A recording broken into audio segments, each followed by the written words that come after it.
به برنامه خبری رادیو آزادی خوش آمدید. من شعله گلخواجه هستم. سلام. در برنامه امروز 2 مارس این موضوع را داره.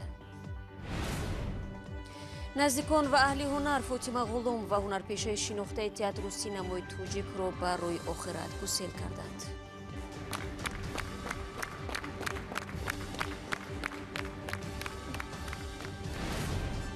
کشتار گوش‌نشانی در نویه رودکی، نابالغ را اول با کورد به قتل رسانیده سپس آتش زده. همسینفش باعث گمان بر بازداشت شده است. شایدی عروس صدقه در قشاد برم در قدی بلندی بچه برم بچه ما یکون کسگار ندارد. و مقامات در شهر گلستان بعد 9 ماه اعتراض کارگران چینی در این منطقه را توضیح دادند. آغاز میکنم از خبر پروازها. تاجیکستان پروازهای منتظم به قزاقستان و افغانستان را از سر میگیرد.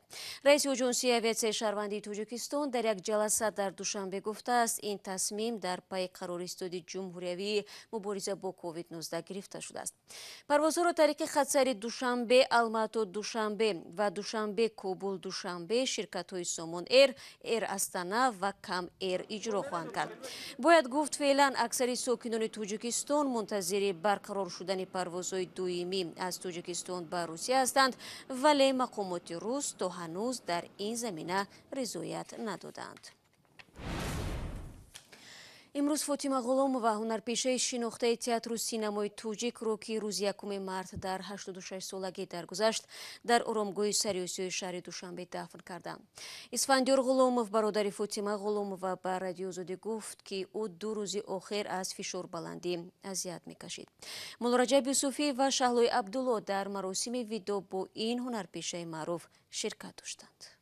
هیچ وقت گمان نمی‌کردم که در سر قبر همکرسی عزیزم دوگانه بی نهایت به دلم نزدیک من ایستاده گپ می‌زدم. برای ویدا با فاطمه غلامova 10 نفر از همکاران و دوستانش به نزد منزلش آمدند. آنها از خدمت‌های او برای رشد تئاتر و سینمای تاجیک یاد کردند. من موثر گردید که من اون کس با هم باز باشیم در اولیا و آسی و همون وقت من از تجربه بای اون کس خیلی استفاده بردم. فاطمه غلامova 40 روز پس از درگذشت شوهر سابقش حبیب الله عبدالرزاقov افتید. عبدالرزاقov روز 19 ینور وفات کرده بود. ذکر شدم وقتی که گرچند که با پدرم 45 سال پیش جدا شدن خیلی ذکر شدم. فاطمه غلامova سالهای اخیر در دوشنبه میزیست. او 4 سال پیش در یک صحبت به رادیو آزادی گفته بود تا آخر در صحنه تئاتر بود و فرزندانش هم آنجا بزرگ شدند. هفته به 1 بار میرم مجلس به تئاتر خودم، به تئاتری که من قریب 60 سال عمرم در وای تئاتر دادن در تئاتر به نام لاهوتی قریب 60 سال اونجا کار کردم. نان تئاتر خیلی فرزندام کلان کردم، یعنی تئاتر لاهوتی خانه دوم من است. خانواده او را در تاجیکستان عائله هنرپیشگان مینامند. پسرش برزو عبدالرزاقov از کارگردان‌های معروف و برادرش اسفندیار غلامov هنرپیشه و کارگردان تئاتر و کینو است. خواهرش ساجیده غلامova از کارگردان‌های مشهور تلویزیون تاجیکستان بود. فاطمه غلامova از نمایندگان نسلی بود که با آمدنشان در تئاتر و صنعت تاجیک تحولات ایجاد شد، ولی همکنون در 40 روز اخیر از نمایندگان درخشان این نسل علیه حبیب الله عبدالرزاقov، ناصر حسنov و اینک فاطمه غلامova ما را ترک کردند و رفتنشان هم در شرایطی است که متخصصان از وضع تئاتر و سینمای تاجیک نگرانی میکنند. فضای نزد منزل فاطمه غلامova در روز دفنش مثل بود که او را بعد از انجام نمایشنامه گسیل کردند.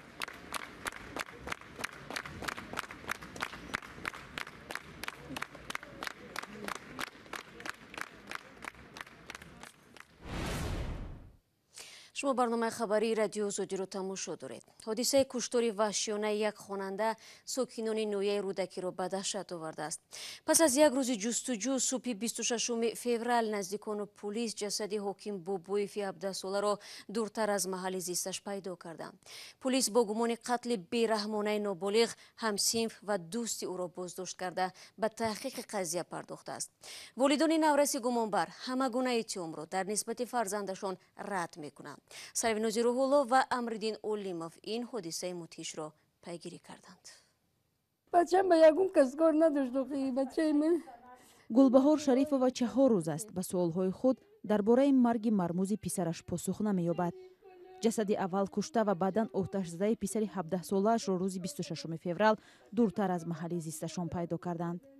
بچه‌م سری خست و چاومون سر کلم شم آبش موندم بچه‌م سر کلر گفتم بچه‌م بیرون خانه که گفت مایلی کلاشو کرده فرما پشید مکتب رفتم دیگه امروز روزی پنجشنبه کی رفت من کار دادم اومم نیستک همم ای کار نمی دومانم جور همه را بچه گفتم تو سریع سوخته دردم گرفت است بچه گفتم بچه من نیفتم چیکار کنم.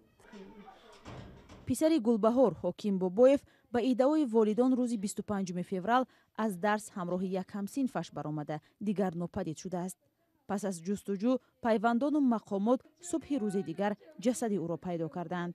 Агорода ёфтанаш танайли пӯпшӯна пӯпшӣ танайли ёфтанашам хеле ба пишт партофтаги ҳамун дидан бурда раст вали террахта дар вош ки нашношанаш аловуш задааст. ин падар иддао мекунад ки рӯзи ин ҳодиса писараш барои харидани телефон дар даст маблағ дошт ва эҳтимол ин боиси кушта шудани писараш шудааст. пулис бо гумони куштори бераҳмонаи ин хонандаи мактаб ҳамсинфи ӯро боздошт кардааст. тибқи фарзияи пешакӣ ҳамсинфаш ҳокимро ба хонаашон даъват карда дар таҳхонаи манзили навсохташон ӯро ба қатл расондааст. ваҳшивори и талабот то и дараҷара синфи 11 ол ё кӯдакан ё то и дараҷа ваҳшӣ бидани одама ман дига чӣ намекунам ин ман дар 58 ягон бор дар ҳаётам дидагӣ нестам хеле ваҳшӣ. наздикони навраси гумонбар ба чунин кор даст задани фарзандашонро бовар намекунанд ва мегӯянд мақомот ӯро бе ҳузури вакили дифоъ ва волидону омӯзгоронаш бозпурсӣ карданд. хонаводаи навраси гумонбар ки нахостанд дар рӯбарӯи дурбини радиои озодӣ суҳбат кунанд, аммо гуфтанд писари ноболиғашон ҳатто шаб танҳо ба берун намебаромад. куштори мармӯзи ҳоким бо фарзияи пешакӣ аз сӯи ҳамсинфаш ҳамсоягону омӯзгорони онҳоро ҳайрону нигарон кардааст. муаллимони мактаби 64 ки наврасон дар он таҳсил мекарданд мегӯянд ин ду хонанда ҳарчанд бо баҳои аъло таҳсил намекарданд, аммо интизоми намунавӣ доштанд ва намедонанд ки чӣ гуна имкон дошт миёни онҳо чунин нофаҳмие сурат гирад. من تا حال خودم سوال میتونم در سوال خودم جواب نمیتونم که برای که وای این بچهای خوب بودن. мақомоти тафтишотӣ дар ноҳияи рӯдакӣ ба таҳқиқи қазия шурӯъ карда ҳанӯз ҳеҷ иттилои дақиқеро пешниҳод накардаанд. то ҳол сабаби аслии қатли ин сокини ҷамоати чортепаи ноҳияи рӯдакӣ рӯшан нест. зиминан бори аввал нест ки ҷанҷолу корткашӣ ва ҳатто куштори наврасону ҷавонон аз сӯи ҳамдигар расонаӣ мешавад. ҳанӯз ҳеҷ таҳқиқе ҳам дар ин замина сурат нагирифтааст ки сабабу омилҳоро муайян кунад. вале равоншиносон мегӯянд бадҷаҳлу ҷангҷӯ шудани наврасону ҷавонон ба тарбияи нодуруст ва зери таъсири филму бозиҳои таблиғкунандаи хушунату куштор мондани онҳо рабт мегирад ки ба равони онҳо бетаъсир намемонад. برنامه خبری رو با گزارش از شمال تاجیکستان پای میگیریم. مقامات شهر گلستان ولایت سوغد ضمن نتیجه گیری از فعالیت یک ساله خود اعتراض کارگران چینی در چند ماه پیش رو تصدیق کردند. با گفته رئیس شهر مشکلاتی سری وقت نگرفتن معاش و محدودیت ها وابسته به کووید 19 کارگران شرکت صنعتی کوهی تاجیکستان و چین را ناراضی گذاشته سبب کارشکنی آنها شد. حالا با گفته مقامات تاجیک این مسئله حل خود را پیدا کرده است. فرزان محمدی موضوع را ادامه می‌دهد. بختیار سید احمدزاده رئیس شهر گلستان در نشست خبری از نتیجه سال 2020 گفت اعتراض کارگران چینی بر اثر بیماری همگیر و عدم مبلغ صورت گرفته است. مقامات در شهر گلستان ولایت سوغد بعد از 9 ماه اعتراض کارگران چینی را در این منطقه شهر دادند.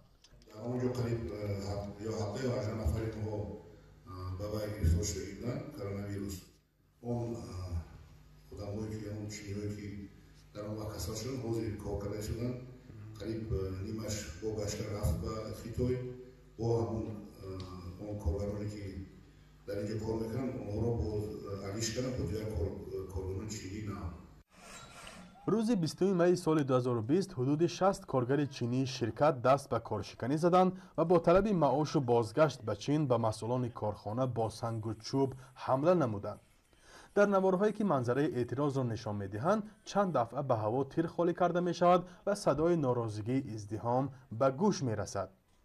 مقامات وزارت کارهای داخلی آن زمان در شرح حادثه گفته بودند که اعتراض کارگران چینی شرکت صنعت کوهی تاجیکستان و چین واقع در شهرک زرنسار نزدیکی شهر خوجند را خاموش کردند.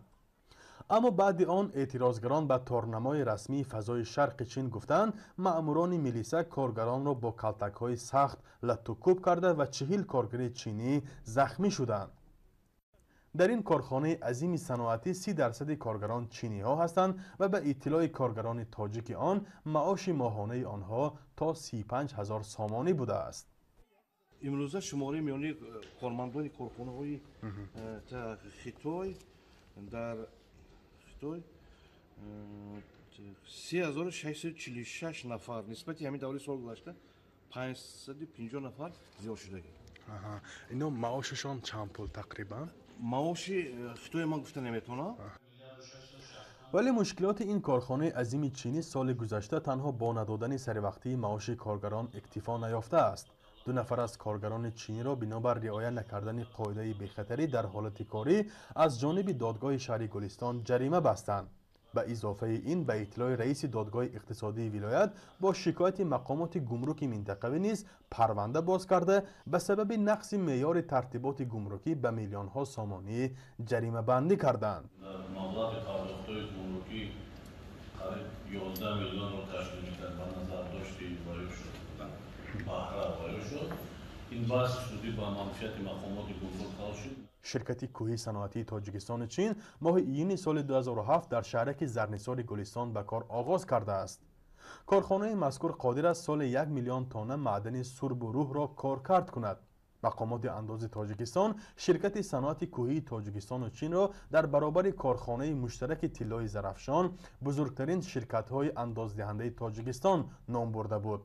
ولی سال 2019 درآمد شرکت 17% کم شده و در سال پاندمی ماه‌ها به مشکلات مالی و کاری مواجه شد. فرزا محمدی، رادیو آزادی، شهر گلستان.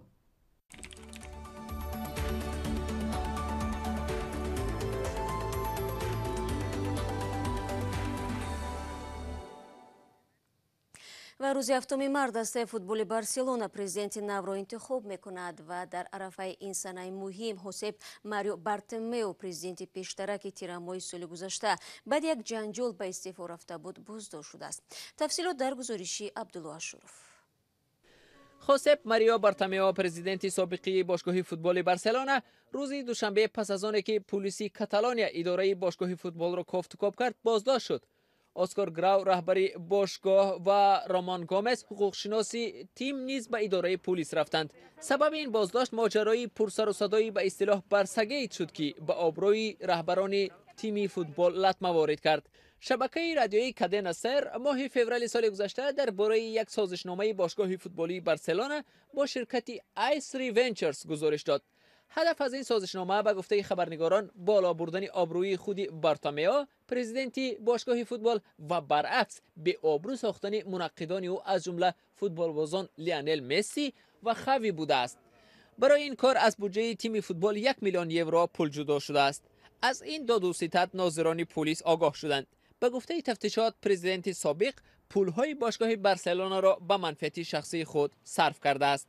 اما مأموریت باشگاه این عیبنامه را رد می‌کند. چندی از اعضای شورای رهبران که از سیاست بارتومئو حمایت می‌کردند استعفا دادند. در نهایت خود بارتومئو نیز انتخابات نوی президенти باشگاه را منتظر نشد و با استعفا رفت. و بینندگان عزیز برنامه اخباری آزادی با این گزارش به پایان میرسد. تشکر از یکایک شما از اون که تا این لحظه ها ما رو همراهی کردید. چون همیشه خبر و گزارش های دیگر رو میتونید در دوام روز در سامانه رادیو آزادی زیر نشانی www.azadi.org بخونید و نوارها رو در آزادی ویدیو در کانال ما در یوتیوب تماشا کنید. من فردا شما رو با خبرهای نو منتظرم. تا اون دم خدا نگهدار. هر یک شما.